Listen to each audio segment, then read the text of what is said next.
Yun yung hinihingi niya sa akin, mostly Rore, tsaka yung mga visit sa Palawan. Bale, nakukuha ko siya doon sa kaibigan ko. Pinapakialaman ko yung cellphone niya. Doon ko nakukuha lahat ng information na naipapadala ko kay Peter. Sa una, hindi ako naginala kasi yun nga, sabi ko kanina, is for media lang. Iniisip ko gusto lang nila mauna. So, okay naman sa akin kasi lumalabas naman talaga sa balita yun, yung Rory Mission. O may mga nabibigay akong mga Rory, pero hindi lahat.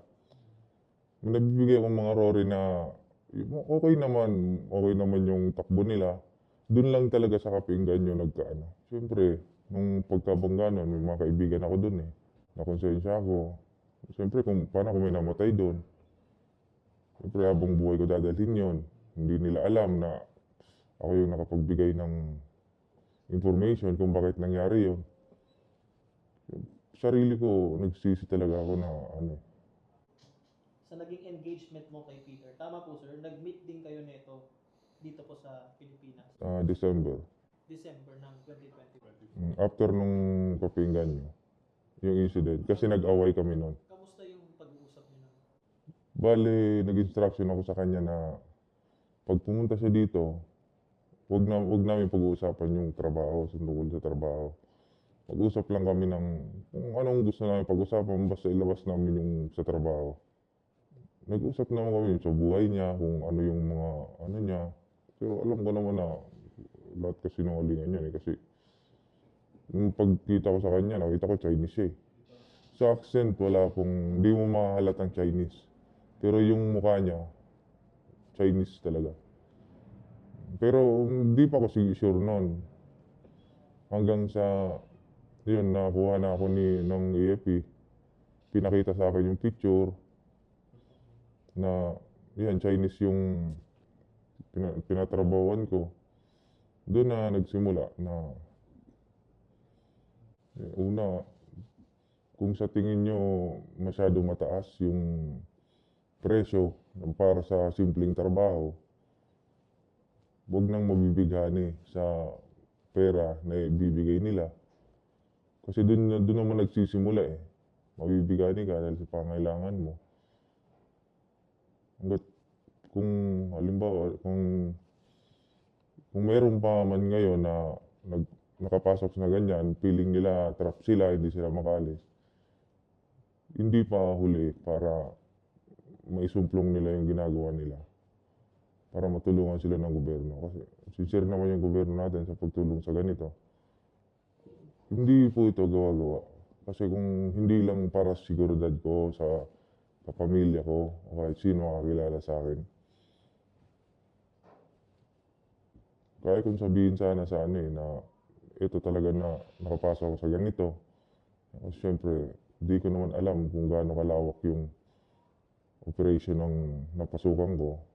Hindi ko alam kung pwede sila magpadala ng tao dito para patahimikin ako. Sa una, mabait sila. Tatanungin kung anong pangailangan mo. Ibibigay nila. Pag napunta na kayo sa pinakamalalim na information o pagsasama nyo bilang magkatrabaho, nagagalit na sila pagka hindi ka na makabigay ng o may silbi para sa kanila. O kaya yung mga naunang mong trabaho na binibigay sa kanila na dati pinapakinabangan nila, ayaw na nila nun. Gusto nila yung may pinakalaman na. Nag-iiba rin yung pati pakikitungo nila. Parang inaano ka na, pinaparamdam na sa'yo na walang silbi yung mga ginagawa mo. Kaya ikaw naman, bilang sarili mo, iniisip mo na walang silbi, maghahanap ka ng paraan para mapakita mong may silbi ka. Doon ako nakapasok sa pinakailaman ko na yung cellphone ng kaibigan ko. May punto na umabot ako sa gano'n na baka kung hindi na ako magbigay or ano na baka may padalhin silang tao dito. Kasi sinabihan niya ako dati na nung mainit na ako, sinabihan niya ako na mayroon siyang taong ipapadala dito para kunin ako. Ang nasa isip ko noon siya, baka pwedeng patahimikin ako. Pinapalabas lang nila sa akin na ilalabas ako ng bansa, parang ganon. Pero nasa isip ko noon, baka patahimikin ako kasi alam nila sinusundan na ako. Pwede akong patayin, sir, para hindi na ako makapagsalita tulad ngayon. Suffice it to say, they have been very cooperative. Sila naman ay willingly nag-submit at sumagot sa ating mga katanungan. And yes, they are under the control of the AFP. Napakalaking bagay sapagkat nakita natin, based on their testimony and corroborating this with other information that we already have, we have, to some extent, nakita natin yung lawak at yung lalim ng network na ito. Hindi ito ang kabuuhan ng network. But sa concerned person na ito na si Danny, nakita natin kung gaano kalawak at kalalim ang napasukan niyang network.